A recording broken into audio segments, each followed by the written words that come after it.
Hey guys, and welcome back to G's Autos. Thank you so much for tuning in. Alrighty, so one of the repairs I needed to do on the EL Falcon to get it roadworthy was to replace the driver's side headlight. So I have done that. Now, when I bought the replacement headlight from the wreckers, the guy at the wreckers did say, hey mate, you're going to have to take the front bumper off to fit the headlight. And I thought, well, that sounds like a fun job. Anyway, so I was prepared to take off the front bumper. However, I managed to replace the headlight without removing the bumper. So anyway, take a look at the video. Now, if you've done this work before, can you tell me whether I've done it the right way or the wrong way? I would appreciate anyone's feedback. I'm just curious because I managed to get it out and back in without removing the bumper. Anyway, guys, enough out of me. I hope you liked the video. I hope if anyone's watching it, they find it useful for them. Anyway, I will see you guys on the next one.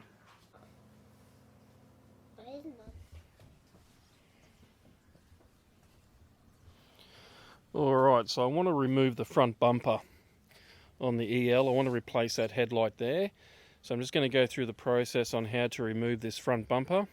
I'll fumble my way through and you guys can learn from my mistakes. So first of all, I've removed the license plate. I wasn't too sure if there might be some bolts behind there. There isn't.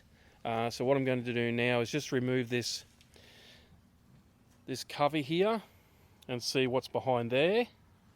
So there's just a number of these little plastic screw clip things in here. Sometimes these can be a bit of a bugger and they just stick in there, but we should be able to get them out no problems. Now I'm just going to yank these out because once these come out, you can put the Phillips head in there and take them out, but they just keep spinning in the same spot like they're just threaded out. They are a pain clip, they really are. They cause too much pain, too much grief. I'm just going to use a hook tool. I'm going to rip these out. I'm pretty sure you can buy replacements, or I'm going to replace these with just the good old Christmas tree clips that are quite easy to take out in the future when needed. So yeah, so these are going to be a casualty, but I just don't care because they are an absolute pain. Okay, I've removed that top cover. That's all off now, revealing all the lovely dirt and cobwebs and spiders. A few of those spiders had to run for cover after that came off. Now I want to give myself a bit more access to these headlights. So what I'm doing, I'm just taking off this very small grill. So this is held in by a little slide. As you can see, hopefully you can see it, that little hook sits in behind there and slides down. Now that's locked in by a couple of these clips, which I just used my hook tool to gently pry off. So I've done one. This is how the other one sits. So I'm just going to do that one now, and this should just slide out hopefully, so we'll do that now. Alright, so I've gone ahead and I've removed the indicator lens to give me access to that bottom bolt down there. So now I have access to all the bolts that hold the headlight assembly in.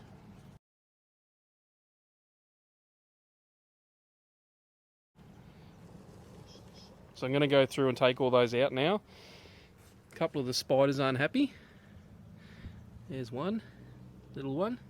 But anyway, let's get this headlight out. Alright, as you can see, I've managed to get that headlight out. Now the great thing is I didn't need to remove the front bumper. I was told I would need to remove the front bumper, but no, I just needed to, once everything was unbolted, just gently pull that forward and then wriggled the headlight out. Just take your time so don't scratch your paint and everything like that. Just some gentle wiggling back and forth and up and down, and I got it out. So what I need to do now is obviously just detach my cables. Detach my cables. I really should clean up down here. It's absolutely disgusting.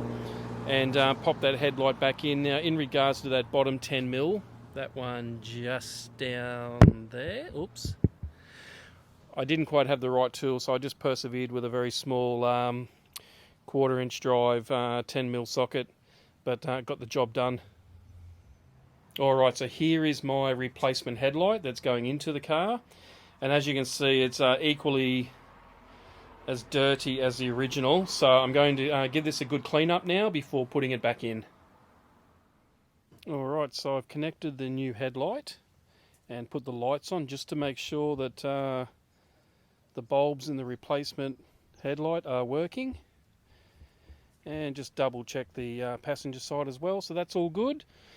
So that's the job done. Obviously I'll go through and clean up behind there off camera and bolt everything back up, but that's pretty much it. So thanks for watching, guys, and I'll see you on the next one.